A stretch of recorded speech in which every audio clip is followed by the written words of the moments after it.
Hi, I'm Sonali Karnik. This is Our Montreal.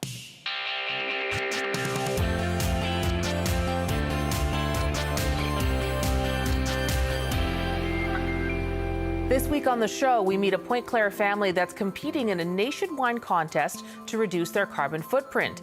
And the 10th anniversary of the Montreal Vegan Festival is coming up. We'll speak with a chef who's giving a cooking demonstration at the festival for vegan sushi. We also get you caught up on the stories that made the news this week. A Pointe Claire family has been selected to compete in a nationwide contest to reduce their carbon footprint. The goal of the Canadian Geographic Live Net Zero Challenge is to have families find creative ways to make their households more environmentally friendly as they compete in a series of challenges. Proulx-Coll and Olivier Proulx are there, and their 3 kids are one of 8 families across Canada who are participating. Welcome to Our Montreal. Thank you. Thank you. And you have one of your kids who is here participating. Hi. Hi. What's your name? Sasha. Sasha, you are lucky enough to get off school to tape this, so we'll find out about how you've been helping around the house. But I want to talk to Mom and Dad first. What is involved in this competition? What do you have to do? So this is a series of challenges that we have to do over the period of 10 weeks. So we have to do those challenges. It's 2 weeks challenges, and we're competing against 7 other families in Canada and to decrease our carbon footprint. Okay. And what are some of the ways that you are asked to do that? Yeah, so the first challenge was a commuting challenge, so we just finished that. So basically, how can we change our commuting habits to lower our carbon footprint? And then we're about to start the next one, which is the home envelope challenge. So that's looking at insulation, holes in your foundation, things like that that let air out. And so how can you what small actions can you do to kind of seal those and improve your heating bill? That could be an expensive challenge.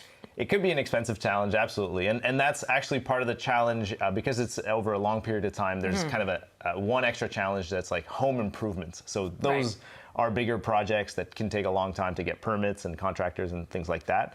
But during the challenge is the time where you can, look into it and plan, what you want to do for the home improvement challenge. So how did the commuting challenge go? What did you have to change about your routines? Well, our day-to-day habits are pretty good. Generally, we both work from home most of the time. We bike to school or walk. The kids use an electric bus. It's just our adventures on the weekend that we're, we have a second vehicle, pulling a camping trailer that we had to look at.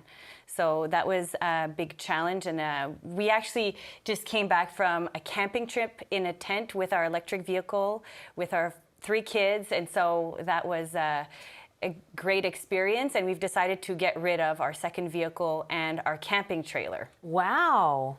So why did you want to get rid of it? Like, what was that causing, how was that affecting your carbon footprint to have those things?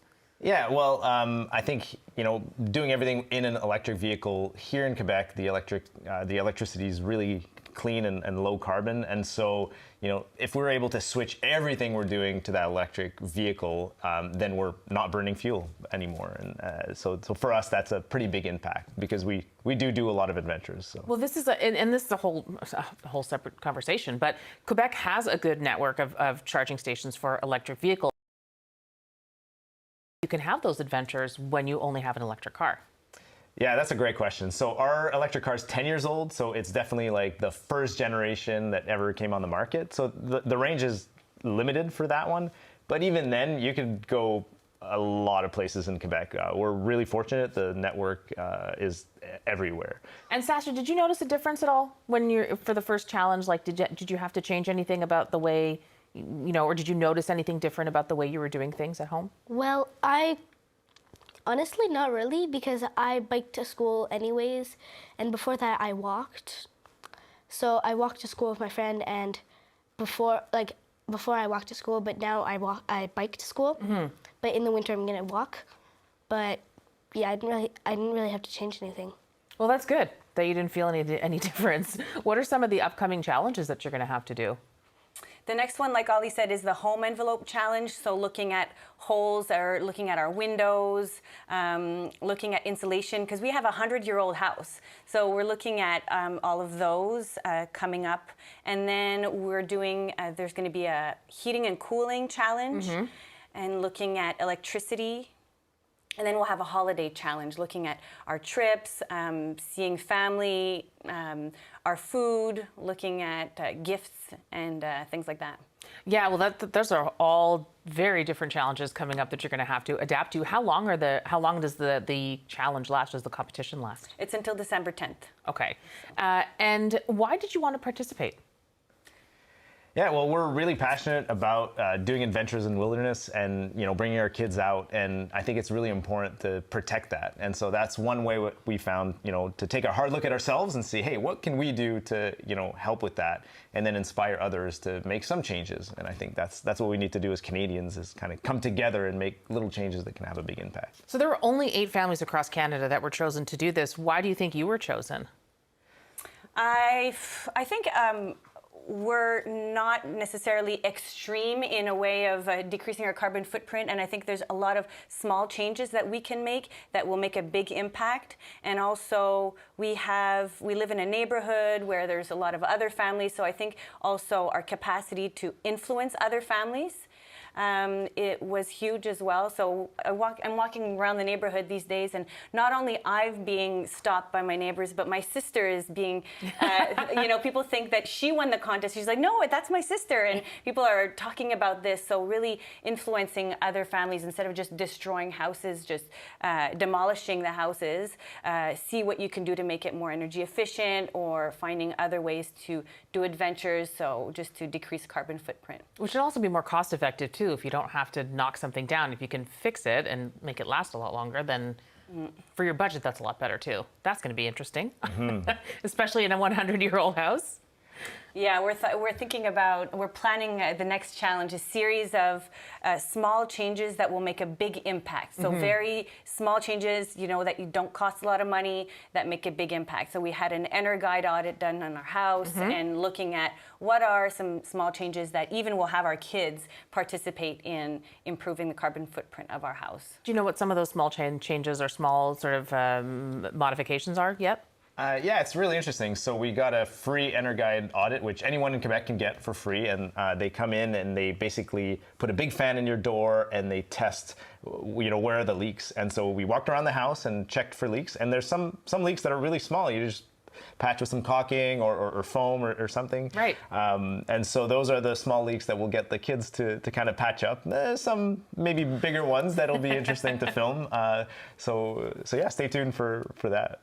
Well, Sasha, you've been volunteered, or voluntold, I should Yes. say. How did you feel when you found out that your family's going to be part of this challenge? I was excited. Yeah? What are you excited for? Are you going to be able to help? Do you want to help? Yes, I love helping people, and I do that a lot. So I wanted to help my parents. And have your friends asked you about some of the things that you're doing? Yes. Yeah? I talked to them about it a bit, and they thought it was cool, and they wanted to do it too because they were inspired. Wow. So they're going to come over to play and to look at your very energy efficient house at some point. Yeah. And so they're okay. Your other 2 kids are okay with the challenge. They sort of understand what's happening. Well, we had some frustration from one of our kids when we told them that we're getting rid of our trailer, our camping trailer. But after our camping trip that we had in a tent, it was like an amazing trip. Everyone had a great time. They realized the impact, and so. So far so good. They're interested in learning, and even Sasha's teacher asked us to go and present in front of their class so we could talk about our experience and ways that everyone can make a difference. Well, it's funny because change is difficult for adults, but for kids it's also difficult, and just learning what the alternative is sometimes a really good way to kind of get around that. Have you had to do that a lot, or is this something that kids just sort of were able to understand a little bit easier? I think we've always been, out in nature and talking about nature, and I'm in the electric car business, so I've kind of already brainwashed them about electric cars. So I think they're already used to that theme, and so when you go back to that of why you're doing this, right? Yes, it's a change, but why are we doing this? Why it's important? They get it pretty quick because they're exposed to that, and if you're outside, they do a lot of canoeing and kayaking, and so they can relate really quickly to the impact of that change. For people who are watching this, what are some things that we can do right now to start to reduce our carbon footprint that are pretty easy to do and you can just start immediately? So I think one of the things, just because we finished the commuting challenge, is to think about your commute and think about just ways that, you know, you could simplify your life. I found that it was a big deal for me to think this through. Like, we didn't use our second vehicle for the whole duration of the first challenge. We left it in the street and we thought, how could we modify our life to just, or our lifestyle to drive less? And just driving less simplified my life so much. I thought, you know, sometimes I'll bring them to canoe kayak and then I'll think, I'll go to the pharmacy and then I'll just need like some tortillas. So that day we said, okay, we're gonna go on bike. And then Ollie made tortillas at home, like some little things, like we were doing the challenge. So we were a bit like, okay, so we plan more, but then it just simplified our life. So thinking a little bit about your commute to see if you can drive less or can you get there on foot. Or we've been really enjoying taking the train, public transit. Train's fun. Yes. Yeah. So things like that. That's kind of what's active in my mind right now, because we finished the commuting challenge, but also just thinking a little bit about some, anyway, we'll get into electricity and heating and cooling and things like that. So you can always follow along to get some tips. Yeah, on Instagram, we can follow you on Instagram. And listen, come back at the end of the challenge. We'll see how it went. Absolutely. Regardless of if you win or not, come back at the end. We'll figure out how it went, okay? Perfect. All right. Deal? Thank you. Yes. Thank you. Miss school again. Yeah, Thank you so much for coming in. thanks for having us.